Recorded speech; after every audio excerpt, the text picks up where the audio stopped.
So for me, there's two main reasons as why cycling is A, just so good, and B, just so beneficial if you're a runner. One of them is just low impact. So obviously you can run 30-40k. We all know our shins, calves are just inflamed, but with cycling you can do 30, 40, 50k, go the next day, and just super low impact. We'll get to that point later on. The next biggest point for me is just sort of like mental fortitude. So obviously running a marathon, half marathon, the last kilometre or two in a 5k, they are brutal. You know, you're sitting there with self-doubt, thinking, oh, this is horrible. You know, I'm in pain, I'm in agony, my feet hurt, yada, yada, yada. But being out on the bike, whatever the weather, you know, the amount of times I go out on the bike and it's just pissing down the whole time. Or you go out on the bike and just the wind, you know, you're looking at like 30, 40 mile an hour gusts and you're in a head-on wind. And being able to sort of continue with bike in those conditions, uphill, downhill, and have sort of the mental strength to just keep pedaling, just means that when you go and do you know, those 5Ks and you got like last kilometre or two, that marathon you got like the last 10k, just makes it so much easier, because all you're thinking about when you're doing it is, come on, I've been out on the bike 2 hours straight in the pouring rain, cold, wet, windy, and you know, I managed to get that training session done, doing, you know, your last 6 or 7k in a half marathon. Yeah, my feet might hurt, but the rest of it is nothing compared to when you're out on a bike in sort of those conditions. So that for me is just a huge benefit of being out and training on a bike. And that doesn't even have to be road bike, that could even be mountain bike. Again, if you go out and it's wet and it's cold and it's windy, but you get it done, you just have that mental strength that perhaps just a sole runner just doesn't have. Okay, so going back to that previous point about low impact and just how important doing a low impact sport is. So as I'm sure you all know, running, high impact sport, shins, your calves, just your whole body just takes a pounding. Cycling, swimming as well, super low impact sport. So why is that beneficial? First and foremost, stops you getting injured, plain and simple. Like I said earlier, if you bike 5 days a week every day, run 5 days a week every day, no matter what sort of post-run, pre-run things you may do, you are just more likely to get injured running. Just part and parcel of the sport. Now, being cycling, don't necessarily have to come out on a road bike like this one. You could even, you know, if you've got a gym membership, go and just jump on the spin bike, just, you know, for, you know, 15-20 minutes, just for a bit more low impact. And again, you're still getting your exercise in, you're still getting your heart rate up, you're still building up that strength and endurance in your legs.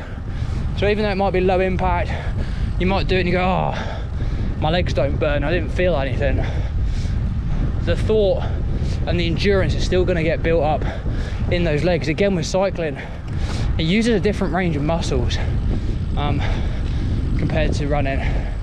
Obviously running, it's very glute and hamstring based. With cycling, it's your quads and calves, and that also helps with injury prevention. So running, I've always had terrible knees. Multi sort of training, cycling and running, since I've started doing it like this, I've had no problems with my knees whatsoever, just because my quads are getting so built up and strong from the cycling that running, they now aren't a problem at all. Again, another reason why cycling is just so good, and this is just a tangent on, you know, even doing the spin bike at the gym, it's just for recovery. So obviously, as we all know, your protein, your stretches, your ice baths, all fantastic stuff for recovery. But a huge one again is blood flow. So obviously oxygen's carried in your blood. In order for your muscles to recuperate faster, you need to have oxygen going into those muscle groups. Do a run, jump on your spin bike, your normal bike, 5-10 minutes just gets the blood pumping again to your muscles in your legs, carries all that extra oxygen, and again you'll find that you'll just recover so much quicker, ready for your next run. So another great reason to include cycling as part of your training is just to reduce boredom. I think we've all had it, sort of being runners, just running 4, 5, 6 times a week, you know, perhaps in the same routes. I think we've all tried doing, you know, different lengths, different paces, being part of run clubs. Oh, I better watch this pattern, I might fall off my bike. Ooh, that was close. Being part of run clubs, you know, sign up for races, all that, ouch, all that sort of stuff. But being out on the bike, you know, like today, we're out on the mountain bike day and we're going down all these broken tracks, which, you know, completely mixes it up again. A lot of times, obviously, the road bike just because it helps with strength. Of course, helps with, as we've sort of gone through, you know, mental strength as well, toughness. But be having like your mountain bike, road bike, whatever it is, getting out and getting to enjoy different parts of like the place that you live. And again, with the mountain bike, it's not like you're racing against something. You don't have to worry about cars.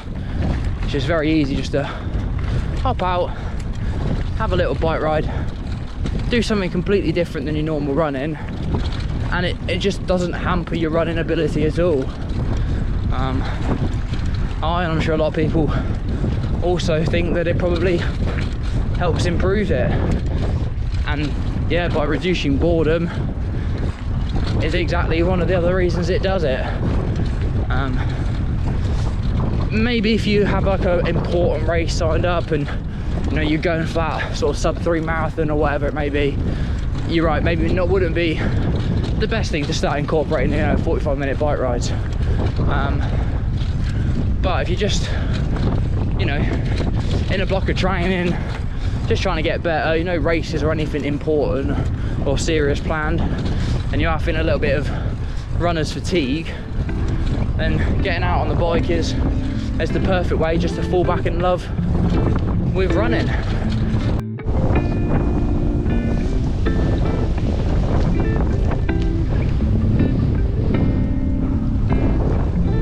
It's pretty windy today, this one, and there's some pretty menacing clouds over there as well. Let's hope it don't rain. And so on to my final point, just why cycling is just so beneficial. It's just power. So often you've got to really put your foot down in cycling just to get over like the crest of the hill, or even if you're on a flat, if there's a car behind you and you're thinking, oh, I just want to get off this road, you sort of stand up, put the pedal down, put some power on just so you can get out of their way. And it just means that your strength and the power that you can create, it's just exponential. And how does that benefit? How does that benefit in running? Well, first of all, power is speed. So if you're into short distance races, obviously you need that power to get around faster. And again, even on like your longer distance stuff, if you've got like a kilometre or so left and you really want to kick on, having those fast twitch muscle fibres in your legs just ready to go can usually mean that that last kilometre is your fastest, despite being fatigued.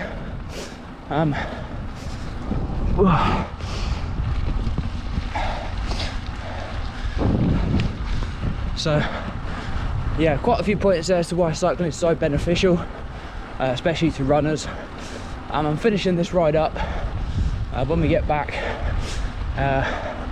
we're just going to touch on some points on sort of how to get into cycling and the things that you might need. I think a lot of it will be pretty self-explanatory, but we'll touch on it anyway, just in case people really are stuck for ideas, or websites or other things like that, where you can get all your stuff and your bikes no matter if you need it. So we'll see you back home in the garage. So that's it done for that ride. 32 kilometers in the end. I think it was just over like an hour and 5, hour and 10 minutes. But like I said in the previous clip, we'll just go through some things about sort of how to actually get into cycling and some of the things that you'll need. So if you do decide to go for a road bike, they do of course come with these things. They're sort of keep you locked in place. It also means that you can generate more power when you're spinning, but with them you then need cleats. You'll have to find the right pair that match into the pedal. Again, if you buy these sort of brand new, some pairs are like 50-60 quid, sometimes more. If you want to keep things cheap, I literally bought these off eBay. I think they cost me about £12. Absolute bargain. Next thing of course that you'll need, it's super important, helmet. Safety first. Can't really spare expense when it comes to that. Got to make sure you wear one. What I'd also recommend with cycling, a pair of sunglasses. These are just sort of fake rip-offs, don't have to be anything special, just enough to keep the bugs and the wind and whatnot out your eyes. Ideally though, you do get Polaroid, but again it's not the end of the world. Again, I've sort of said this before, these bib shorts, now these ones actually have here tights. They're designed so they don't fall down while you're cycling, so make sure it keeps the padding right where it's supposed to be. These are by a brand called, I think they're called DNB or D&B, I can't remember now, but they're like 22 quid. Literally just type in like bib short cycling, and you want the ones, yeah, with the straps that go over your shoulder. They're perfect. Now if you do want to do mountain biking instead, I can see here this has literally got a puncture, so I'm gonna have to fix that. Obviously you can wear any shoes, but because of the nature of these little ribs, ideally you don't wear your running shoes, because gripping onto them you are going to slowly just wear away the grip on your running shoes. So just an old pair of trainers will do them perfectly. Obviously make sure whenever you go out on a bike you do take a bottle of water. Last thing you ever do, I get thirsty. And I must admit, in here there's a puncture repair kit. Obviously if you know how to do it, great. Last thing you want is to get sort of stuck on your bike. Now if you do not have a bike and thinking, oh, where on earth can I get one from that's cheap, Facebook Marketplace is a great place to pick up bikes. Join in as well, sort of like cycling groups like Bicycles for Sale in England or in your local area. People are always sort of selling stuff on there, because normally people always seem to be upgrading every new year. When bikes come out, it's pretty much like the same thing as like phones coming out every new year. Obviously if you sort of can't find one on Facebook Marketplace or anything like that, there's actually a cycle, sort of an online cycle shop called bicycle.com. I must admit, on there you get a lot more of sort of the high-end bikes. You get a lot of gravel bikes, you get a lot of e-bikes as well. Basically on there people list them. What happens is they then send them to bicycle.com. They check over the bike, make sure it's all good, and then they ship it out to you. Obviously be a bit wary of that, because you can't sort of check your size in. You can't make sure sort of the handlebars are sort of the right length, that sort of thing. So it might be worth just beforehand, just go to your local bike shop, trying out some mountain bikes, road bikes, whatever it is that you fancy, just so you get a feel for size. And then when you go on that bicycle shop, you can obviously make sure that you are getting the right size, because last thing you want to do is spend a lot of money and it not sort of fit properly, because you ain't going to be very happy. But yeah, that's all you really need with cycling. It's pretty basic. Again, once you've got a bike, so like this one here, I think we've had it 6-7 years. This grey one here, this Marin, I think that's older than me. I think my dad's had that nearly 25-30 years. This one's a good like 8 or 9 years old. So once you've bought a bike, to be honest with you, as long as you keep it in good nick, they do last for ages. Obviously, you go into sort of your local bike shop if it ever needs a service. If you get a puncture, you don't know what to do. Again, you know, throw it in the back of the car, take it up your bike shop, they'll probably fix it for like 10-15 quid max, and they'll probably give it a once over as well. Also, if you get things like degreaser and stuff, keeps all the chains running. If you do decide to go and get a road bike and it does get mucky, please don't wash it with water. Wet wipes, I think we use Wonder Wipes just to give it a clean. Obviously mountain bikes a little bit different. Normally they are going to get just super muddy. So with them you're absolutely fine, just hosing down and you're good to go. But yeah, I hope you took something from this newest video. Please, if you are tempted to get into cycling, I do highly recommend it. I really do sort of think it is beneficial to running.